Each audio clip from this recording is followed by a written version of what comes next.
y'all all know that I went to the junkyard. This is Mike here yesterday, and I picked up 3 third-gen Camaro fenders. The reason I picked them up is I want this section right here. I want this side marker light because it's recessed, and I'm going to weld it into my car I'm working on. And I had one, and I got the first one welded in. It looks real good. I'll make a video of that later, but I'm going to show y'all how to the best way I found to, when you're using a side grinder, to get your lines straight. And that way, I am cutting these a little large, but that way I can trim them down and put them in the car when I'm ready for them. I don't need these fenders, so I need to cut what I need out of them and just throw them in the bone pile for a later date to take to the scrapyard. But I got, you know, that one's already banged up right there, and I didn't give a whole lot of money for these. And this one's just rust, and that's all you see is rust. But it ain't gonna affect me by the time I get it all cleaned up and stuff. But let me show you, if you can see them, my measurements. You know, I got my length here and I got my width here. And what I'm gonna do is I'm gonna take some blue tape and I'm gonna line them up with my lines. My lines are fairly straight. Like I said, this is a little oversized. That way I can trim them down at a later date. And let me get this taped off for you, and then I'll show you how to cut it. I'll be right back.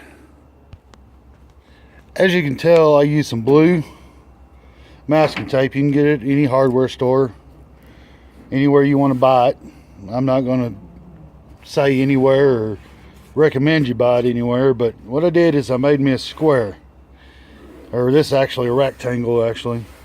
And what I'm going to do is I'm going to take the grinder, I'm going to cut inside my electric blue tape here, and that way my lines are relatively straight.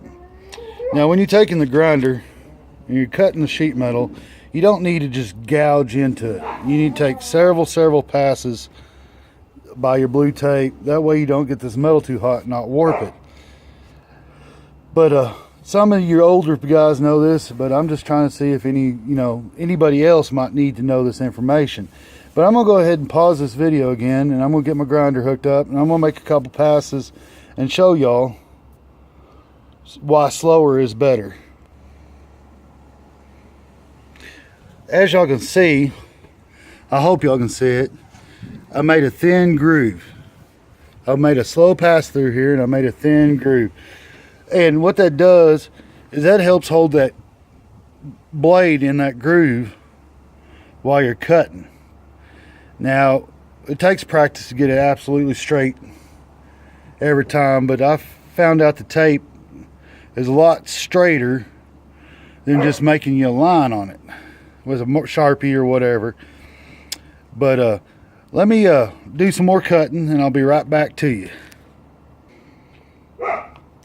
I just did my second pass on this, and I'm a little bit deeper. I'm almost through it now. But the reason I'm taking my time and cutting this in several slower sections is I plan on reusing this, and I don't want it warped. I mean, I'm gonna have to do some hammer and dolly work and everything else on it anyway to make it fit into the car right and make it look good. And this car is not no $400,000 show car. It's just going to be a good daily driver and maybe win an award or two at a car show. But as you can tell, if you can see it in the I'm pretty deep. I'm gonna make another pass on this. I'm gonna let it cool off a little bit because I really don't want it warping. That's why I'm cutting it slow. I'm gonna let it cool off. But you know, take your time. There's no reason to rush and go ahead and gouge in down in the middle and cut it all crooked. This is going to be fairly straight. Like I said, I cut it a little oversized anyway, but I just want to take care of this piece. I don't care about this, and I don't care about this. There's not too many flat parts on this particular fender that I can maybe get some sheet metal out of and use on a future project. But maybe right here, here's a big flat portion I might be able to cut out. But I'm going to do the same thing. I don't want to get it too hot, because if I want a flat piece of steel to weld into something that's rusted, I don't want it warped either.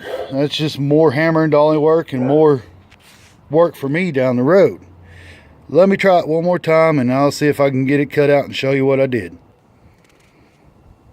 Okay guys, it took 2 more passes to get it out. But as you can tell, I have my piece that I'm looking for to go on my car. Now it's got some sharp edges and I didn't get it that warm. And I'll put some coating on the back of here so it, clean it up, and I'll clean all this paint off of here.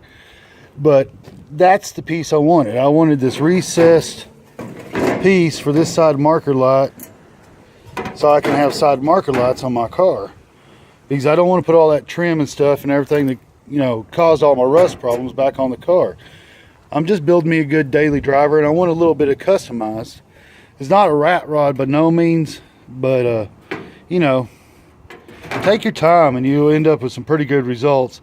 Now I can use this as a template on my other 2 fenders, but I'm still going to tape it so I have my nice straight lines. As you can tell, it's fairly straight. I messed up a little bit over here, but it's bigger than what I really need anyway.